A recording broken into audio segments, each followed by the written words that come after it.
नमस्कार दोस्तों। ईरान के सुप्रीम लीडर अयतुल्ला अली खमेनी अब इस दुनिया में नहीं रहे। शनिवार 28 फरवरी की रात तेहरान में जो धमाके हुए, उन्होंने 36 साल पुराने एक साम्राज्य को मिट्टी में मिला दिया है। सरकारी मीडिया IRNA ने अब आधिकारिक तौर पर पुष्टि कर दी है कि खमेनी की लाश उनके दफ्तर के मलबे से बरामद कर ली गई है। इस वक्त अमेरिका और इसराइल के जेट्स ने ऑपरेशन लायंस रावर के तहत हमला किया। खमेनी अपने दफ्तर में एक इमरजेंसी मीटिंग कर रहे थे। यह सिर्फ एक मौत नहीं है, बल्कि मिडिल ईस्ट की पूरी राजनीति का तख्तापलट है। यह हमला इतना सटीक था कि खमेनी अकेले नहीं मरे, उनके साथ ईरान के डिफेंस काउंसिल की पूरी टॉप लीडरशिप खत्म हो गई है। मरने वालों में ईरान के डिफेंस मिनिस्टर अजीज नजीर जादे, आर्मी चीफ अब्दुल रहीम मौसवी और सुरक्षा सलाहकार अली शमखानी भी शामिल है। कहा जा रहा है कि इस हमले ने ईरान की सैन्य शक्ति की कमर तोड़ दी है। तेहरान की सड़कों पर सन्नाटा है। 40 दिनों के राष्ट्रीय शोक का ऐलान कर दिया गया है और पूरे देश में 7 दिन की छुट्टी घोषित कर दी गई है। लेकिन क्या ये अंत है या फिर एक बहुत बड़ी युद्ध की शुरुआत? इस हमले के कुछ ही देर बाद अमेरिकी राष्ट्रपति डोनाल्ड ट्रंप ने अपने ट्रुथ सोशल प्लेटफॉर्म पर जो लिखा, उसने आग में घी डालने का काम किया है। ट्रंप ने सीधे शब्दों में कहा है,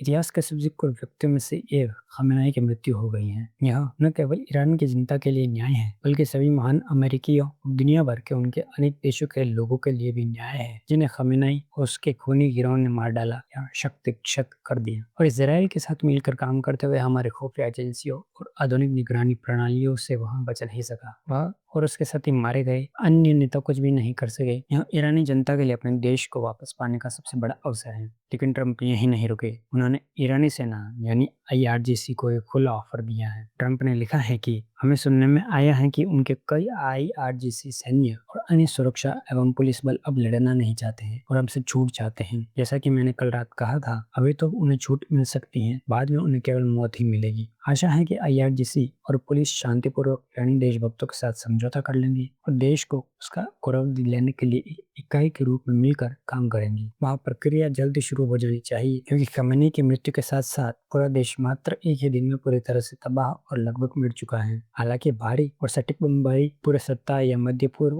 और वास्तव में पूरी दुनिया में शांति स्थापित करने के हमारे लक्ष्य को प्राप्त करने के लिए जब तक आवश्यक हो, तब तक निर्बाध रूप से जारी रहेंगी। इस मामले पर ध्यान देने के लिए धन्यवाद। यह साफ है कि ट्रंप अब ईरान इस्लामिक रिपब्लिक को खत्म करके वहां के लोगों को अपनी सरकार चुनने के लिए उकसा रहे हैं। दोस्तों, खमेनी की मौत के बाद ईरान ने दी चुप बैठने से मना कर दिया है। कतर, बहरीन और इसराइल पर मिसाइलें दागी गई हैं। भारत के लिए भी ये खबर बहुत बड़ी है, क्योंकि हमारे लाखों लोग आड़े देशों में रहते हैं और हमारी तेल की सप्लाई भी इसी इलाके से आती है। आपको क्या लगता है, क्या ट्रंप का ये कदम सही था? कमेंट्स में अपनी राय जरूर दें और ऐसे ही अपडेट्स के लिए चैनल को सब्सक्राइब करें। जय हिंद।